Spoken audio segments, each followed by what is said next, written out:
সকলের কাছে আমরা আরেকবার উষ্ণ করতালি চাইব। সকলে এই বিশেষ মুহূর্তটিকে স্মরণ করবেন। মাননীয় মুখ্যমন্ত্রীকে পাঞ্চি পরিয়ে আজকের এই অনুষ্ঠানে সংবর্ধিত করা হলো। এবারে বাঁকুড়া জেলার বিরসা মুন্ডার যে স্ট্যাচু সেটা তুলে দেওয়া হচ্ছে মাননীয় মুখ্যমন্ত্রীর হাতে। আমরা মাননীয় মুখ্যমন্ত্রীর হাতে আজকে আদিবাসীদের সংগ্রামের ফলে যে ঝাড়খণ্ড রাজ্য তৈরি হয়েছে স্বাধীনোত্তর ভারতবর্ষে, সেটাও অটলজির সময়। শুধু তাই নয়, মাননীয় প্রধানমন্ত্রী নরেন্দ্র মোদীজি ভারতবর্ষের সংবিধানের সবচেয়ে উঁচু জায়গা 1 নম্বর যে আসন অর্থাৎ রাষ্ট্রপতির আসন মাননীয়া শ্রীমতী দ্রৌপদী মুর্মু মহোদয়াকে আমরা নির্বাচিত করে বসিয়েছি। আজকে আমরা চাই আপনারা নিচে নয়, আমাদের পাশে বসুন। আধুনিক ভারত তৈরিতে 2047-এ বিকশিত ভারতের লক্ষ্যে আপনারাও এই নতুন ভারত, আধুনিক ভারত, বিশ্বগুরু ভারত নির্মাণে এগিয়ে আসুন। ভারতীয় জনতা পার্টি যেসব রাজ্যে মুখ্যমন্ত্রী তৈরি করেছে তার মধ্যে ছত্তিশগড়ে বিষ্ণুদেব সাই, উড়িষ্যায় মোহন চরণ মাঝি আদিবাসী সমাজ থেকে উঠে এসেছেন।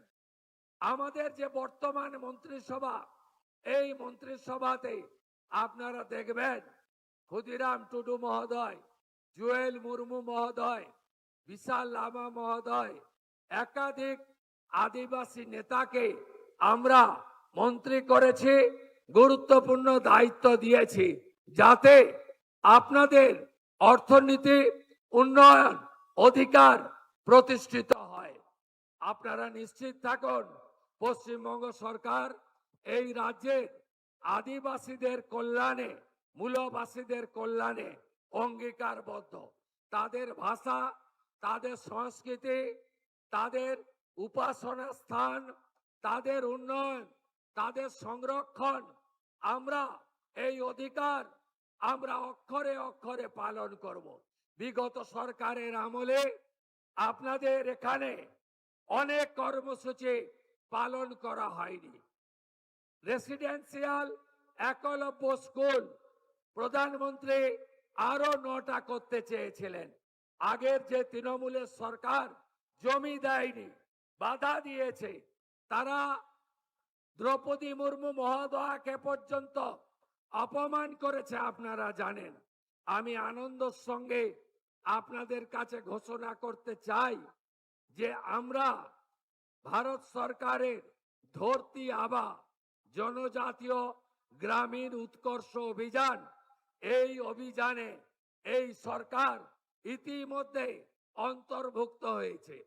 প্রত্যেকটি আদিবাসী গ্রাম, আদিবাসী পরিবার, আদিবাসী এলাকা আমরা উন্নয়নের চরম শিখরে পৌঁছে দেব।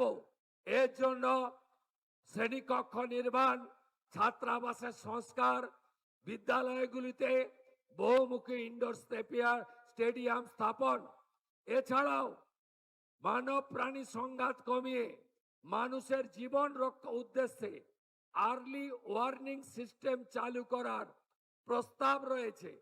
আপনাদের জীবিকা উন্নয়ন, আয় বৃদ্ধি এবং PM জনমন প্রকল্পের আওতায় আমাদের যে আদিবাসীদের মধ্যে প্রাচীন আদিবাসী গোষ্ঠী রয়েছে অর্থাৎ লোধা, বিহর, টোটো, এদের জন্য আমরা আলাদা খাদ্য নিরাপত্তা সহ অনেকগুলি কর্মসূচি চালু করেছি। আগামী আগস্ট মাস থেকে এর সুফল আপনারা পাবেন। আপনাদের বিভিন্ন এলাকায় যাতে কৃষি, সেচ, হিমঘর আরো উন্নতভাবে আপনাদের যে কৃষিজ এবং হর্টিকালচারে আরো উন্নয়ন করা যায় তার ব্যবস্থা আমরা নিচ্ছি। আদিবাসী এলাকায় ক্রীড়া খেলাধুলার মান উন্নয়ন, সরঞ্জাম দেওয়া, বিশেষ ভাতা প্রদান করা এবং আদিবাসী এলাকাতে যাতে আমরা আবাস, শৌচালয়, প্রধানমন্ত্রী সূর্য ঘরের সোলার প্লেটের আলো এবং জল জীবন মিশনে আমরা পানীয় জল দিতে পারি তার ব্যবস্থাও করছি। আপনাদের যে ভাতা রয়েছে জয় জোহার, তাতে অতিরিক্ত আরো 500 টাকা করে আপাতত আমরা বৃদ্ধি করেছি। পরবর্তীকালে এ বিষয়ে আরো আমরা উদ্যোগ গ্রহণ করব আশ্বস্ত করতে চাই। আগামীকাল 1 জুলাই এই রাজ্যে 1,51,00,000 অন্নপূর্ণা যোজনায় আবেদন করেছিলেন। আমরা স্কুটিনি করে প্রায় 1,20,00,000 বেশি দিদি আর বোনের নামকে আমরা নথিভুক্ত করতে পেরেছি। এদেরকে আগামীকাল আমরা 3,000 করে টাকা অ্যাকাউন্টে ট্রান্সফার করব। 1,20,00,000 দিদি এবং বোন। এর মধ্যে আপনারা শুনলে খুশি হবেন, 5 লক্ষ আমাদের আদিবাসী দিদি এবং বোন আছে। 5 লক্ষ তারা আগামীকাল 3,000 টাকা অ্যাকাউন্টে পাবেন। প্রতি মাসে তারা এই সরকারের তাদের অ্যাকাউন্টে পাঠাবে।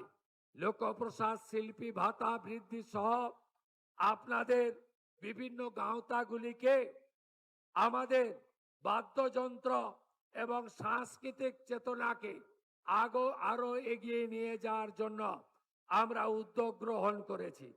আমরা আদিবাসী এলাকায় বিশেষ উন্নয়নের জন্য 350 কোটি টাকা আলাদা প্যাকেজ তৈরি করার জন্য মাননীয় মন্ত্রী ক্ষুদিরাম টুডুর দপ্তরকে দিয়েছি, যাতে তারা এই কাজটা করতে পারে। আমাদের আদিবাসী হোস্টেলগুলোতে যে ছাত্রছাত্রীরা থাকেন তাদের খাদ্য ভাতা 1800 টাকা বাড়িয়ে আমরা আগস্ট মাস থেকে আমরা 3,300 টাকা করে তাদের খাদ্য ভাতা করব। এই সিদ্ধান্ত আমরা গ্রহণ করেছি। এই সরকার আদিবাসীদের কর্মসংস্থানও দিতে চায়।